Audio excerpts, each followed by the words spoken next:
All right, so we have that you can find the volume of a solid object by submerging it in water and calculating the volume of the water the object displaces, right? So basically the difference, if I have a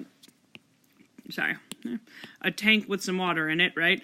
And then I throw an object in, and that water goes up to here. Basically, the difference between those volumes is related to what? This object that I placed in here, right? So it would have to be related to that, right? So, the numbers I have here are that I have a tank that is 40 by 30, but with a depth of 20, right? So my current volume is like 40 by 30 by 20, right? Length times width times height, right? And then I put an object in and it goes up by 0.25, meaning that the dimension that has changed is then I have a 40 by a 30 by a 20.25, right? The only thing that's different is this new height, which is this addition of this 0.25, right? And then, so I'm going to take this old volume, right? And I'm going to subtract, or sorry, I should actually